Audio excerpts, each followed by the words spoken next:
আসসালামু আলাইকুম প্রিয় দর্শক বন্ধু, কেমন আছেন সবাই? আশা করি সবাই ভালো আছেন। আলহামদুলিল্লাহ আমিও ভালো আছি। তো আজ আমরা এবিসি লাইসেন্সের দ্বিতীয় পার্ট নিয়ে আলোচনা করব। তো সবাই সাথে থাকবেন এবং যারা এখনও সাবস্ক্রাইব করেননি প্লিজ সাবস্ক্রাইব ফেলুন। চলুন শুরু করি।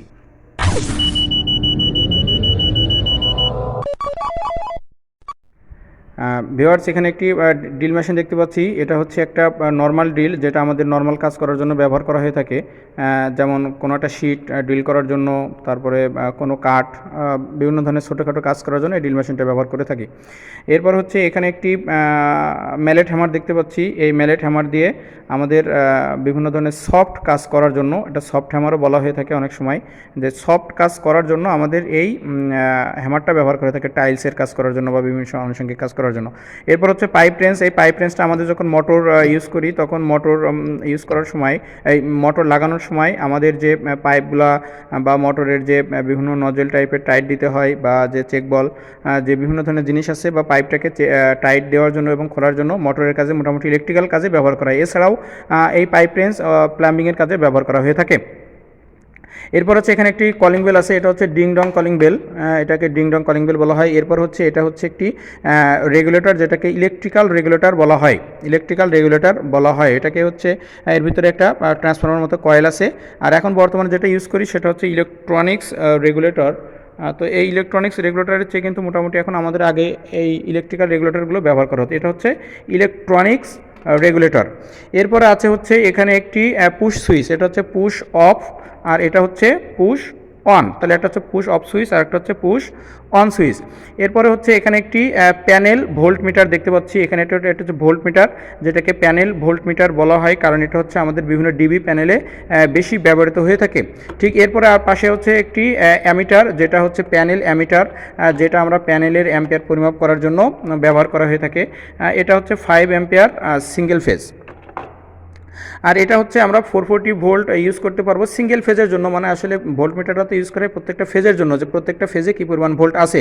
তো এটা আমরা সিঙ্গেল ফেজে ইউজ করতে পারি, 440তেও ইউজ করতে পারি। এরপরে এখানে হচ্ছে একটি গ্রাইন্ডিং মেশিন। এটা হচ্ছে একটি গ্রাইন্ডিং মেশিন। আমাদের বিভিন্ন ধরনের গ্রাইন্ডিং মেশিনের যে কাজগুলো করা দরকার হয়ে থাকে, সেটা আমরা ওই গ্রাইন্ডিং মেশিন দিয়ে করে থাকি। এরপরে আছে হচ্ছে আমার একটি টাইমার আছে। এখানে হচ্ছে একটি অ্যানলি ব্র্যান্ডের টাইমার আছে। এটা হচ্ছে সেকেন্ডের অ্যানলি ব্র্যান্ডের টাইমার। এই টাইমার দিয়ে আমরা আমাদের যে star, delta, reverse, forward controlling আছে, সেই কন্ট্রোলিং করার জন্য এই টাইমারগুলো ব্যবহার করে থাকি, ব্যবহার করা হয়ে থাকে। এছাড়াও আমরা আমাদের যে পানির মোটরগুলো 20 মিনিট, 25 মিনিট, 5 মিনিট, আধা ঘন্টা, 1 ঘন্টা পর্যন্ত যদি চালু করে রাখতে চাই এবং তারপরে বন্ধ করতে চাই, তাহলে এই টাইমারগুলো ব্যবহার করে থাকি। এরপর হচ্ছে আরও একটি টাইমার আছে। এটা হচ্ছে সেকেন্ডসের। এটা অনেক আগের ফুজি ইলেকট্রিকের একটি টাইমার। এটা অনেক আগে ব্যবহার হতো, এখন আসলে এটার এখন খুব একটা ব্যবহার হয় না। এরপরে হচ্ছে এখানে আমার একটি 2 পিন সকেট দেখতে পাচ্ছি। তারপর হচ্ছে একটা টাইমারের বেজ। এই যে টাইমারের বেজ হচ্ছে এখানে, এই টাইমারটা এখানে আমাদের এই টাইমারের বেজে স্থাপন করা হয়ে থাকে। এরপরে এই পাশে আছে হচ্ছে একটি এইচআরসি ফিউজের হোল্ডার, বা এইচআরসি ফিউজের ধরে রাখার জন্য সেটা ফিউজিং হোল্ডার। এখানে এই যে এইচআরসি ফিউজ আছে, এখানে হচ্ছে আমার একটি এইচআরসি ফিউজ দেখতে পাচ্ছেন। এটা হচ্ছে একটি এইচআরসি ফিউজ 50 অ্যাম্পিয়ার, 50 অ্যাম্পিয়ারের একটি এইচআরসি ফিউজ, 50 অ্যাম্পিয়ার। দেখেন যে 50 অ্যাম্পিয়ার। তো এটা হচ্ছে আমাদের যে পিএফআই প্যানেল আছে, সেই পিএফআই প্যানেলে ব্যবহার করা হয়ে থাকে। পিএফআই প্যানেলের জন্য পিএফআই প্যানেল এবং ম্যাগনেটিক কন্ট্যাক্টের মধ্যবর্তী যে কানেকশনটা দেওয়া হয়, সেটা একটা ফিউজিং কানেকশন দেওয়া হয়, এবং এখানে ক্যাপাসিটর ব্যবহার করা হয় পিএফআইয়ের জন্য। এটা নিয়ে আমরা পরবর্তী অন্য কোনো ভিডিওতে ইনশাআল্লাহ আপনাদেরকে দেখানোর চেষ্টা করব। এরপরে এখানে হচ্ছে একটি single phase static energy meter. এটা হচ্ছে আমাদের বাসাবাড়ির যে সিঙ্গেল ফেজের যে লোডগুলো আছে, সেই লোডগুলোকে হিসাব করে রাখার জন্য যে মিটারটা ব্যবহার করে থাকি, সেটা আমরা হচ্ছে এই সিঙ্গেল ফেজ এনার্জি মিটার। এটা হচ্ছে ডিজিটাল। তার পাশে আছে হচ্ছে একটি সিঙ্গেল ফেজ এনার্জি মিটার। এটা হচ্ছে অ্যানালগ সিঙ্গেল ফেজ একটি এনার্জি মিটার। তারপরে এখানে হচ্ছে একটি ফিউজ আছে। এটাকে বলা হয় হচ্ছে আপনার সিরামিক ফিউজ, যেটা এর আগে আমরা এটা দেখাইছি। এটা হচ্ছে 13 অ্যাম্পিয়ারের, এটা একেবারে কম, 5 অ্যাম্পিয়ারের একটি 15 অ্যাম্পিয়ার, মেবি 15 অ্যাম্পিয়ারের। এরপর হচ্ছে এখানে একটি ব্যাটেন হোল্ডার, এটা হচ্ছে ব্যাটেন হোল্ডার আমাদের ধরে রাখার জন্য, ক্লিয়ার বাল্বগুলোকে ধরে রাখার জন্য বা আমাদের যে এলইডি বাল্বগুলো ইউজ করি সেগুলো ধরে রাখার জন্য। এরপরে আছে হচ্ছে একটি প্যান্ডেন্ট হোল্ডার, এখানে একটি প্যান্ডেন্ট হোল্ডার। এরপর হচ্ছে এর পাশেই এটা দেখতে পাচ্ছেন, এটা হচ্ছে একটি 8 পিন রিলে, এটা হচ্ছে একটা 8 পিন রিলে। আমাদের যে রিলের যে কাজগুলো আছে, রিলে দিয়ে আমরা আমাদের বিভিন্ন যে কন্ট্রোলিংগুলো করে থাকি, স্টার ডেল্টা বলেন, তারপর হচ্ছে পিএফআই প্যানেল বলেন, বা কন্ট্রোলিং যে প্যানেলগুলো, সেই প্যানেলগুলো যে আমাদের রিলের যে ব্যবহারটা আছে সেই রিলের ব্যবহার করার জন্য আমরা 8 পিনের একটা রিলে ইউজ করতে পারি। এটা 4 পিনের রিলে আছে, 8 পিন আছে, তারপরে হচ্ছে 14 পিনের আছে, বিভিন্ন পিনের হয়ে থাকে। এরপর হচ্ছে এখানে একটি 3 ফেজ ম্যাগনেটিক কন্ট্যাক্টর দেখতে পাচ্ছি, ওখানে একটি যে ম্যাগনেটিক কন্ট্যাক্ট দেখতে পাচ্ছি ওটা হচ্ছে একটি 3 ফেজের ম্যাগনেটিক কন্ট্যাক্ট। এরপরে যেটা আছে এটা হচ্ছে একটি 220 ম্যাগনেটিক কন্ট্যাক্ট, উপরে যেটা লাগানো আছে এটা হচ্ছে অক্সিলারি কন্ট্যাক্ট। এটা আমরা খুলে ফেলতে পারি, ইচ্ছা করলে আমরা এখানে এটা খুলে লাগাতে পারি। এই যে আমাদের এটা খোলা আছে, এটা হচ্ছে একটি অক্সিলারি কন্ট্যাক্ট, এনওএনসি কন্ট্যাক্ট। এরপর হচ্ছে এটা ফাইবার পেপার, এটা দিয়ে আমরা আমাদের যেটা দিয়ে আমরা আমাদের বাল্বগুলোকে হোল্ড করে রাখি, ধরে রাখার জন্য আমরা ব্যবহার করি। এখানে একটি ফেজ এবং একটা নিউট্রাল কানেকশন করতে হয়। এরপরে আছে এখানে একটি সার্কুলার বক্স বা চার্জার বোর্ড বলা হয়ে থাকে, যেটা আমাদের পাইপ ওয়ারিং বা চ্যানেল ওয়ারিংয়ের কাজে আমরা ব্যবহার করে থাকি। এটা হচ্ছে একটি ফলস কাভার, এটা ফলস কাভার বলা হচ্ছে এই জন্য যে এটা যদি আমাদের এখানে যে ওয়ারিং করার পরে বিভিন্ন ধরনের আমরা যে ব্যাক কাভারগুলো লাগাই, যদি আমাদের কোনো সুইচ বা আমাদের যে প্রয়োজনীয় যে ইকুইপমেন্ট সেটা যদি লাগানো না থাকে, তাহলে আমরা এই ফলস কাভার দিয়ে সেটাকে ঢেকে রাখতে পারি, যাতে পরবর্তীতে ইউজ করতে পারি। তো এরপর হচ্ছে আমাদের এখানে একটি ড্রিল ভিট, এটা দিয়ে আমরা আমাদের যে ড্রিল মেশিন আছে সেই হ্যামার ড্রিল ভিট, এটা দিয়ে আমরা আমাদের 10 mm 12 mm, এটা বিভিন্ন ধরনের সাইজের হয়ে থাকে, 8 mm 6 mm, এটা দিয়ে আমরা আমাদের রয়্যাল বোল্ট বা আমাদের যে অন্যান্য জিনিসপত্রগুলো আছে সেগুলো ইনস্টল করার কাজে ব্যবহার করে থাকি। এরপর হচ্ছে এটা আমাদের হচ্ছে 6 mm একটি ড্রিল ভিট। এরপর হচ্ছে এখানে আমাদের একটি কেবল দেখতে পাচ্ছেন, এটা হচ্ছে 1x15 RM NYY 600 থেকে 1000 ভোল্ট, তার মানে 15 RM কেবলগুলো এরকম মোটা হয়ে থাকে। এর গেজগুলো দেখেন, এর গেজগুলো এরকম মোটা হয়ে থাকে। যদি কেবল সামনে থাকে তাহলে কেবল দেখে আপনাদেরকে প্রশ্ন করতে পারে যে এটা কত RM এর কেবল। এরপর হচ্ছে এখানে একটি টি সকেট দেখতে পাচ্ছেন, এই টি সকেটটা আমাদের 3/4 সাইজের, এটা আমাদের পাইপ ওয়ারিংয়ের কাজে ব্যবহার করা হয়। এরপর হচ্ছে 1/2 ইঞ্চি ব্যান্ড, তারপর হচ্ছে 3/4 সার্কুলার বক্স। এরপরে এখানে হচ্ছে একটি রাবার বুশিং, আমাদের ফ্যান হ্যাঙ্গিং করার জন্য এটা ব্যবহার করা হয়ে থাকে, এটা হচ্ছে 1/2 ইঞ্চি সার্কুলার বক্স। এরপর হচ্ছে আমাদের এই পাশে একটি কেবলের দেখতে পাচ্ছি, এটা হচ্ছে আমাদের বিআরবি কোম্পানির একটি কেবল 1x1.5 RM। কীভাবে বুঝবেন দেখেন, 1x1.5 RM, ক্লিয়ার? এই যে 1x1.5 RM 3 তার, তার মানে এর ভিতরে আমাদের যে গেজগুলো আছে সেটা হচ্ছে 3টা করে গেজ আছে এখানে। তারপরে দেখতে পাচ্ছি এখানে হচ্ছে একটি শ্যাডেল ক্লাম, এটা স্টিলের শ্যাডেল ক্লাম, প্লাস্টিকের আপাতত না। এটা হচ্ছে ব্যান্ড 3/4, তারপর হচ্ছে এটা হচ্ছে 1/2 ইঞ্চি সাইজের। তো এখানে একটি ইনক্যান্ডিসেন্ট ল্যাম্প দেখতে পাচ্ছি, এই বাল্বটাকে বলা হয় ইনক্যান্ডিসেন্ট বাল্ব, যেটাকে ক্লিয়ার বাল্ব বলে অনেকেই পরিচিত। এরপর হচ্ছে এটা একটি প্লাস্টিক ব্যাক কভার বা MK ব্যাক কভার।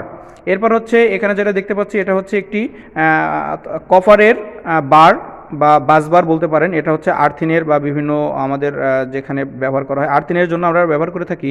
এটা এখানে আর্থিনের বোল্টগুলোকে আমরা সংযোজন করে থাকি বা সংযুক্ত করে থাকি। এটা হচ্ছে একটি ওয়্যার স্ট্রিপার, যেটা দিয়ে আমরা আমাদের কেবল ইনসুলেশন রিমুভ